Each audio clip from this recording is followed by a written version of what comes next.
이 본문의 배경은 그 고린도 교회가 서로 자랑한 거예요. 물론 우리가 바울파, 아볼로파, 게바파, 그리스도파 이런 파가 있는 것처럼 자기들이 말 잘한 것, 자기들이 가진 것, 은중에 이제 자랑을 하게 되잖아요.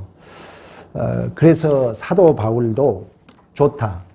너희들이 자랑하면은, 자랑한다는 것은 사도 바울에게는 어리석은 일이라는 거예요. 너희들이 나를 자랑하게 만든다 그런 거예요. 오늘 본문에. 너희들이 나를 억지로 자랑하게 한다 그러는 거예요. 왜? 다 자랑하면서 바울을 무시하니까. 그래서 사도 바울이 지난주에 했던 내용이요. 나도 자랑할 것이 있다. 내가 14년 전에 셋째 하늘에 갔다 왔다. 이 말은 뭐냐면은 바울이 다메섹 도상에 가다가 쓰러진 거예요. 쓰러져가지고 환상 가운데 주님을 만나고 주님의 음성을 듣고 천국을 갔다 온 거예요. 그럼 우리 같으면 얼마나 자랑거리겠습니까? 여러분이 하나님의 음성을 듣고 하나님을 직접 보고 왔다면 얼마나 자랑거리가 되겠냐고요. 그러나 하나님은, 바울은 그런 고백을 바로 합니다. 이런 하나님이 나에게 자랑거리를 주었지만 그런 자랑거리만 하나님이 주지 않았다는 거예요. 3번씩이나 기도했지만 응답해 주지 않는 육체의 가시가 있었다는 거예요. 우리 믿는 자들은 우리 안에서 하나님이 능력이 나타나야 되기 때문에 우리 믿는 자들은 삶이 아무 문제 없고 형통하면 좋으련만 우리에게 고난을 줍니다. 우리에게 낙심거리를 줘요. 그래가지고 내가 죽고 내 안에 하나님이 살아가도록. 그래서 바울은 이렇게 너희들이 자랑할 만한 나도 능력을 경험했고 자랑거리가 있지만 그러나 하나님은 나에게 3번씩이나 기도했다는 것은 재상급이에요. 기도를 엄청 열심히 했는데 하나님이 응답해 주지 않았다는 거예요. 그러니까 바울은 항상 몸이 아팠어요. 학자들은 의하면은 안질병이 있었다고 그래요. 뭐가 안 보였다고 그래요. 또 어떤 사람은 간질병이 있었다고 그래요. 간질병이 팍팍 쓰러지는 거예요. 그러니까 얼마나 성도들이 바울을 무시한 거예요. 저런 사람이 무슨 사도권이 있느냐. 근데 하나님은 우리에게 이렇게 약함을 준 이유는 자만하지 않기 위하여, 교만하지 않기 위하여. 맨날 교만하지 않게 해달라고 기도하잖아요. 하나님이 가장 싫어한 게 교만한 마음이에요. 하나님이 가장 기뻐하는 마음은 겸손한 마음이에요. 남을 나보다 더 낮게 여겨주는 거예요. 이게 주님의 마음이에요. 우리 주님이 그러잖아요. 내 마음은 온유하고 겸손하니 내 멍에를 메고 배우라 그래요. 우리 두 분은 너무 겸손해 보여요. 하나님이 기뻐할 거예요. 하나님이 가장 기뻐하는 마음이에요. 우리가 가진 것 없고 우리가 자랑할 만은 없지만 하나님은 우리의 상한 심령을 안다는 거예요. 그래서 하나님이 이처럼 3번씩이나, 물론 바울은 자랑거리가 있었지만 하나님이 나에게 이러한 3번이나 계속 기도해도 응답해 주지 않는 이러한 내 마음의 약함을 준 이유는 나를 교만하지 않기 위하여, 자만하지 않기 위하여, 그리고 약할 때고 강으로 말씀했던 것처럼 하나님의 능력은 우리의 약함을 통하여 머물게 되는 줄로 믿습니다. 내가 잘나고 내가 막 힘이 세면 하나님은 나하고 일을 하지 않아요. 하나님, 나는 항상 부족합니다. 하나님 도와주세요. 그때 하나님의 능력은 우리를 통하여 증언된 줄로 믿습니다. 그래서 믿음이라는 것은, 믿음이 좋다는 것은 나의 능력을 증명하는 게 아니에요. 믿음은 뭐냐? 바라는 데 실상이에요. 보지 못하는 게 증거예요. 내가 무엇을 할 수 없기 때문에 누군가를 믿잖아요. 그러면 믿음이 좋다면서 자기가 잘했다는, 자기 능력을 자랑한다는 그 믿음이 아니라는 거예요. 믿음은 뭐냐? 하나님 없이는 난 아무것도 할 수 없어요. 하나님 저 좀 도와주세요. 이게 믿음이라는 거예요. 그래서 믿음은 바라는 때의 실상이에요. 보지 못하는 게 증거예요. 그런 의미에서 믿음은 무엇을 이루는 도깨비 방망이 아니라 대상의 문제다 그랬잖아요. 내가 할 수 없기 때문에 누군가를 믿고 있는 거예요. 소금 바디모가 눈을 못 떠. 근데 우리 예수님이 지나가는 소리를 들은 거예요. 눈을 뜨지 못하지만 자기는 의지할 자가 없고 자기는 누구 기댈 자가 없기 때문에 다윗의 자손 예수요. 막 옆에 사람들이 잠잡아라 뭐라 해. 그래도 이 소경 받으면 오직 주님만이 내 눈을 뜰 수 있다는 믿음이 있었기 때문에 다윗의 자손 예수여 막 부르짖어요. 그때 우리 주님이 내 믿음이 너를 구원하였도다. 하나님은 이처럼 우리의 약함을 통하여, 우리의 연약함을 통하여, 우리의 부족함을 통하여 일하신다는 거예요. 근데 이걸 이제 모르는, 이런 이제 말씀을 우리가 잘 들으면은, 아, 내가 복이구나. 내가 이렇게 타지에 와서 자랑할 것 없는 게 복이구나. 내가 나름대로 이렇게 참 가진 거 없는 게 복이구나. 왜? 그 속에 삶의 능력이 나타나니까. 근데 이걸 이제 모르는 거예요. 당시에 거짓 사도들이 그게 잘못된 복음에 들어온 거예요. 그 고린도 교회에. 그래가지고 바울을 비방하는 거예요. 아이고, 이제 사도가 돼가지고 능력도 없고. 아까 얘기했잖아요. 3,000층을 하나님을 만났다. 음성을 들었어. 천국을 갔다 왔어. 근데 하나님이 나에게 가시를 줬어. 왜? 하나님이 나를 자만하지 않기 위하여. 하나님의 능력이 나를 머물게 하기 위하여. 그걸 바울은 안 했기 때문에 내가 자랑하는 것, 나를 어리석다 해서 나는 자기를 자랑하지 않는 거예요. 왜? 가말리의 후손으로서 바울은 대단한 사람이거든요. 똑똑하고 공부도 잘하고. 근데 외모적으로는 나보다 좀 못생긴 것 같아요. 그러니까 자꾸 이제 고린도 교회가 비방하는 거예요. 아, 외모도 저렇고. 여러분, 사람을 외모로 판단하면 안 돼요. 그러니까 도대체 사도라는 사람이 말도 바울은 잘 못했다고 그랬잖아. 그리고 아까 얘기했잖아. 가시가 있어서 몸이 아파. 간질병이 있었어. 안질병이 있었어. 그러니까 계속 조롱하고 비방하는 거예요. 그 조롱은 누가 당했던 조롱이에요? 우리 주님이 십자가상에서. 우리 주님은 하나님의 아들이었어요. 능력의 하나님이었어요. 여러분, 우리 어머니들을 생각하면 얼마나 바보 같습니까? 우리 어머니는 한 번도 우리에게 야, 왜 그랬냐 말 안 했어요. 지금도 난 우리 어머니 얼굴이 생각나면 눈물이 나요. 내가 학창시절에 등록금 2번이나 가지고 서울 왔다 했잖아요. 아들 찾았단 말 듣고 지금도 선에 영등포 여기 옛날에 제일 늦게 개발됐어. 그 요소 알죠? 요소 비닐로 부대. 거기에 김치를 담아가지고 딱 영등포역에 나눴는데 거짓말하지 않고 나 한 2년 만에 어머니를 만났잖아요. 10년, 20년 늙어 보이는 거예요. 왜 우리 어머니 이렇게 늙으셨지? 내가 그때 18, 19살이니까 너무 충격이 커가지고 내가 울음을 형네 집이 신림동이었거든요. 눈물이 그치지 않더라고. 우리 어머님이 왜 이렇게 늙으셨지? 그러고 이제 우리 어머님은 사시다 돌아가셨는데 우리 어머님의 위대함이 뭡니까? 여러분 부모님이 잘난 체 했습니까? 항상 약해 보이고 항상 포기하고 항상 우리 자녀를 위해서 자기 것을 양보하고 그게 우리 주님의 마음이라는 거예요. 우리가 가져야 할 마음이라는 거예요. 근데 그걸 모르는 사람들이 우리가 어느 누가 우리 부모 욕할 수가 없잖아요. 우리 어머니는 글이 잘 썼습니까? 말을 잘했습니까? 근데 그 약함 속에 그 위대함이 드러났던 것처럼 우리 예수님도 이 땅엔 하나님의 아들이었지만 우리를 위하여 십자가상에서 바보처럼 모진 고통, 수치, 멸시, 아픔, 찔림, 고통, 조롱, 비방 다 당해요. 그때 진실로 하나님의 아들이었도다 고백하잖아요. 진실로 여러분 부모님 생각하면 생각할수록 부르지 않으면 울고 싶잖아요. 왜? 우리 어머님은 우리를 위해서 모든 것을 포기했던 바보였기 때문에. 항상 우리 어머님은 약함 속에 우리를 용서해주고 안아주기 때문에. 우리 주님이 그런 모습이고 우리가 가져야 할 모습인 줄로 믿습니다. 이처럼 사도라는 것은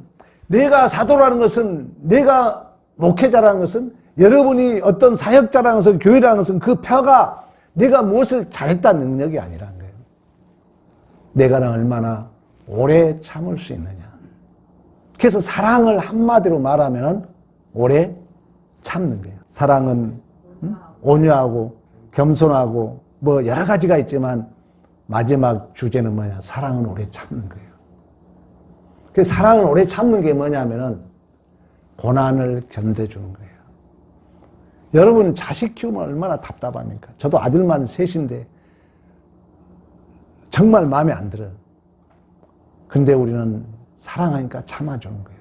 그게 사랑이라는 거예요. 그래서 사랑은 내 옳고 그름의 문제가 아니라 끝까지 그가 나의 위치에 올 때까지 기다려주는 거예요. 얼마나 답답하겠어요. 우리 주님이 우리를 사랑했던 것처럼 우리 교회 일의 사역자들의 가장 큰 표본은 이처럼 오래오래 참는 것인 줄로 믿습니다. 그래서 11절 내가 어리석은 자 되었다. 너희가 억지로 시켰다. 이 말은 뭐냐면은 자랑하는 것은 어리석다는 거예요. 근데 너희들이 자랑하니까 나도 너희들이 나를 억지로 시킨 것처럼 나도 자랑할 게 있다. 나도 14연절에 하나님을 만나고 왔어. 나 천국에 갔다 왔어. 누구보다도 내가 칭찬받을 실력이 있어. 어떤 사도보다도 내가 부족한 것이 없어. 그러나 그 하나님의 모든 능력과 표적과 기사보다도 더 중요한 게 있는데 그러한 하나님의 뜻이, 그러한 하나님의 능력이, 그러한 하나님의 주권이 실현되도록 내가 오래오래 참는 것인 줄로 믿습니다. 참는 거예요. 가장 어려워요. 기다려주는 거. 근데 우리는 못 견디죠. 이기적인 문제, 옳고 그른 문제, 자존심 문제가 결부되면 우리는 못 견디잖아요. 근데 제가 자주 얘기한 것처럼 내가 하는 말이, 그런 어떤 상황에서 하는 말이 진짜로 그 사람을 안다면 우리가 오래 참아주는 거죠. 근데 우리는 순간 자주 얘기하잖아요. 이미 가부장적 힘의 원리에서 만들어 놓은 언어적 구조. 이러면 안 돼란 말로 그냥 우리는 규명해 버린다는 거예요. 그러면 그 존재가 그 말 한마디로 언어적 구조로 규명해 버린 거예요. 그러면 그 사람 이제 죽이는 거죠, 한마디로. 그래서 신앙생활에 우리 사역자들의 가장 중요한 건 오래 참는 거예요. 우리 교회 여러분, 믿음이 약한 자들 얼마나 많습니까? 참는 거예요. 우리 애들이 여러분 경험했겠지만 사춘기 때는요 100% 거짓말합니다. 나는 경험했으니까 알아요. 애들이 부모한테 거짓말이에요. 미쳐버려. 금방 들통나고 거짓말이에요. 근데 부모는 기다려주는 거예요. 가장 우리가 사역자의 아름다운 미덕은 오래오래 참는 것인 줄로 믿습니다. 이건 단순하게 내 감정을 억누른 게 아니라 역경 속에서 굴하지 않고 끝까지 견뎌주고 흔들림 없는 태도를 말하는 거예요. 끝까지 기다려주는 거예요. 끝까지. 그 사람이 나의 위치에 올 때까지 끝까지. 그걸 표본으로 보여준 사람이 누구예요? 예수 그리스도라는 거예요. 우리 주님은 우리를 위해서 침뱉음을 당해요. 창으로 찔림을 당해요. 뺨을 맞아요. 옷벗김을 당해요. 가시 멜리고 했어요. 끝까지 견뎌요. 우리를 위해서. 그러면서 한마디 뭐예요? 아버지, 저들의 죄를 몰라 알지 못하나요? 저들을 용서해달라고. 그래서 일찍이 베너라는 사람은 친구하고 그 친구와 자기를 배신해가지고 이제 그 친구를 원수를 갚으려고 칼을 들고 어쨌든 원수 그 친구를 죽이려고 했다가 그 예수님의 그 말 한마디가 내 그 복수의 칼을 빼앗아갔다 고백을 하는 거예요. 우리의 신앙이에요, 여러분. 그래서 모든 신앙의 기준은 누가 돼야 된다? 예수가 돼야 된다는 거예요.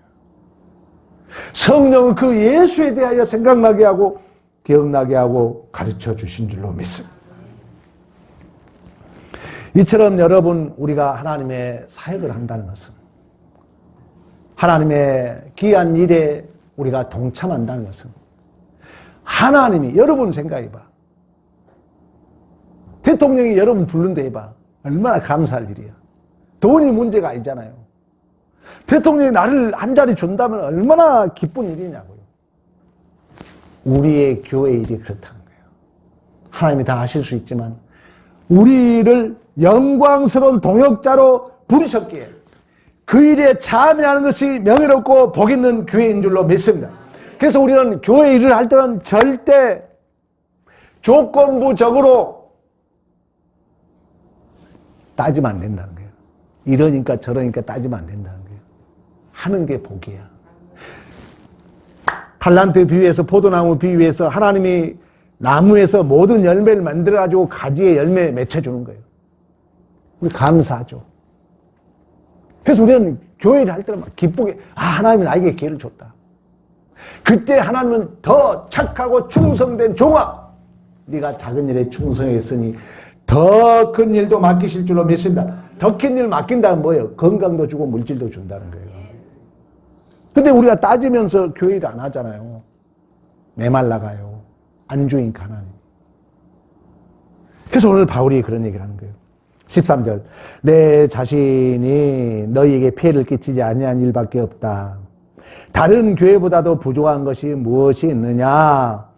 너희는 나의 이 공평하지 못한 것을 용서해라.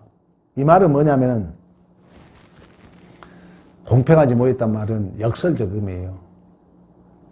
여러분, 돈을 쓸 때, 여러분 돈 쓸 때 그 돈이 공평하게 쓰인 것 같아요? 자, 가만히 계산해 봐봐. 뭐 세금 말고 여러분이 인간관계에서 돈이 공평하게 쓰여요? 이해 못하나 아직도? 너가 10원 썼으니까 나도 10원 쓰는 거예요? 아니잖아. 그 얘기야 지금. 고린도 교회는 믿음이 없었어요. 한 달에 관한 거예요. 그러면 공평하다면 고린도 교회 1,000,000원, 마게도냐 교회 1,000,000원 해야죠. 돈은 절대 공평하지 않아요. 그런데 고린도 교회가 어려워. 한 달일 거 안 해. 그러면 이 고린도 교회는 그걸 모르는 거야. 자식은 아비의 마음을 모른다고. 바울은 속이 터져도 믿음 약한 고린도 교회 시험 들까 봐서 어떻게 돈 없이 삽니까? 어디서 받아 썼어요? 마게도냐 교회에서 받아 쓴 거예요. 그러니까 현상으로 보면 공평해 보여, 안 공평해 보이는 거. 안 공평해 보이는 거예요. 우리 후배 교회에서 시찰했어요. 그러면 우리는 시찰에 가면 되잖아요. 근데 구정 끝나고 또 어린 애들이 이렇게 와 있더라고. 목사님 애들이. 전부 간 목사님마다 시찰회비보다 더 많은 돈을 주는 거예요. 돈 없으면 막 이체라도 시켜주는 거예요. 그러면 밥은 누가 사야 돼요? 그 교회에서 사야 되잖아. 공평하잖아, 그게. 근데 밥을 안양의 어떤 목사님이 그 교회에 처음 왔다 해가지고 그분이 밥을 산 거예요. 여러분, 돈은요, 절대 공평하지 않습니다. 더치페이란 말은 교회 안에서 그렇게 좋은 의미가 아니에요. 돈이란 것은 오늘 바로 바울이 한 얘기예요. 여러분이 인간관계에 있어서 절대 돈은 공평하지 않습니다. 여러분이 공평하게 생각하면 매일 시험 들어. 돈이란 것은요, 공평하지 않습니다. 근데 그걸 이제 모른 당시의 고린도 교회는 이 사도 바울에 대한 오해를 했다는 거예요. 그래서 14절 보릅니다. 내가 이제 3번째 너에게 가기를 준비하였으니 너에게 폐를 끼치지 아니하리라. 내가 구하는 것은 너희 재물이 아니요 오직 너희 자신이다. 교회 사역은 사실 그렇지 않습니까? 물질이 아니라 영혼 구원이 가장 중요한 일인 줄로 믿습니다. 그래서 교회 사역은 절대 잘했다 못했다 성적표 싸움이 아니라는 거예요. 영혼을 구원하는 데 있어요. 그러니까 우리는 영혼을 구원하기 위하여 이 물질은 쓸 뿐이지 절대 물질이 본질이 아니라는 것입니다. 그러나 당시 이제 고린도 교회는 사도 바울에 대한 그런 오해를 한 거예요. 자기들 자랑하면서 저기 사도 자격도 없으니까 돈도 못 쓰지 이런 식으로. 그러나 사도 바울은 아까 얘기했던 것처럼 고린도 교회가 믿음이 약해가지고 시험 들까 봐서 마게도나 교회에서 사실 구제헌금을 받았었거든요. 그리고 오늘 본문에 얘기하잖아요. 내가 원하는 것은 재물이 아니다. 너희 자신을 원하는 것이다. 하나님은 우리 한 영혼 한 영혼을 천하보다도 귀하게 여긴 줄로 믿습니다. 또한 14절 하반절에 어린아이가 부모를 위하여 재물을 저축하는 것이 아니요 부모가 어린아이를 위하여 하느니라. 먹고 사는 문제는 하나님이 다 책임져요. 우리는 먼저 주의 나라와 의를 구하면 되는 줄로 믿습니다. 그뿐만 아니라 교회의 관계는 아까 우리가 부모 관계 얘기했던 것처럼 교회의 관계는 투자나 이익이나 경제 원리가 아닙니다. 가족 공동체이기 때문에. 그래서 내 자신을 내어주는 사랑의 유기체인 줄로 믿습니다. 세상 원리는 투자한 만큼 뽑아내야 되잖아요. 그래서 이제 세상은 계산적일 수 있어요. 그러나 교회는 쏟아 부을수록 비워지는 사랑의 실력인 줄로 믿습니다. 교회는, 사랑은, 여러분 사랑해봤잖아요. 사랑은 줘도 내가 사랑을 하게 되면 내가 못 줘서 미안한 거예요. 세상 원리는 투자해서 그 이익을 챙기고 계산하는 게 목적이지만 교회는 그렇지 않다는 거예요. 줘도 있으면 더 주고 싶은 거예요. 여러분 자식에 대해서 그러잖아요. 아무리 줘도 끝이 없는 거예요. 교회 공동체가 그렇다는 거예요. 그래서 15절에 너희 영혼을 위하여 내 자신까지도 내어주리라. 바울은 단순하게 재물을 쓰는 것을 넘어서 자신을 내어주겠다고 선포합니다. 하반절 너희를 더욱 사랑할수록 나는 사랑을 덜 받겠느냐. 이 말은 뭐냐면은 바울이 그처럼 고린도 교회를 사랑했는데 고린도 교회는 착각한 거예요. 바보니까 그렇지. 그러면서 인간적 조건과 환경으로 자꾸 비방한 거예요. 근데 오늘 본문은 바울은 뭐랍니까? 내가 더욱 사랑하도록 나는 사랑을 덜 받겠느냐. 그러니까 고린도 교회는, 바울은 고린도 교회를 지극히 사랑했지만 당시에 그 교회는 그 사도 바울에 대해서 오해를 했다는 것입니다. 이처럼 여러분 교회에는 십자가 사랑을 실현하는 곳이기 때문에 상대방의 반응에 좌우되지 않다는 거예요. 다시 말하면은 여러분이 자식을 키울 때 내 자식이 이러니까 나도 그럽니까? 아니잖아요. 자식을 아무리 못해도 부모는 그 상대의 그 조건을 따지지 않고 베풀어야 되잖아요. 교회가 그렇다는 거예요. 그래서 교회는 계산하지 않는 거예요. 너가 이러니까 나도 이래. 이건 아니라는 거예요. 너가 그래도 나는 이래. 이게 교회라는 거예요. 우리 부모가 자식을 한 것처럼. 왜? 교회에는 하나님의 십자가의 사랑이 실현돼야 되기 때문에. 우리 예수님이 그랬던 것처럼. 그래서 16절 교활한 자가 되어 너희를 속임수로 치하나니. 심지어 예루살렘 교회들이 이제 사도 바울을 오해해가지고 그 구제헌금을 이제 횡령했다, 이런 이제 비방거리가 있었죠. 그러나 18절에 그런 얘기를 하죠. 동일한 성령 안에서 동일한 보조로 움직였다. 그러니까 디도와 다른 형제를 보냈잖아요. 물질 관계는 안전하기 위하여 2명 이상, 3명. 그래서 이제 그 구제헌금을 움직일 때 디도뿐만 아니라 다른 형제들도 같이 갔다 그러는 거예요. 그러면서 뭐라고 합니까? 동일한 보조. 동일한 보조는 발자국을 얘기해요. 그러니까 바울의 발자국을 디도가 따랐고 또 디도뿐만 아니라 바울도 따랐던 그 발자국의 원인은, 그 발자국 근거는 예수 그리스도를 얘기하고 있습니다. 그런 것처럼 교회라는 것은 여러분 절대 어떤 성적표나 또 화려한 어떤 성공이 아니라는 거예요.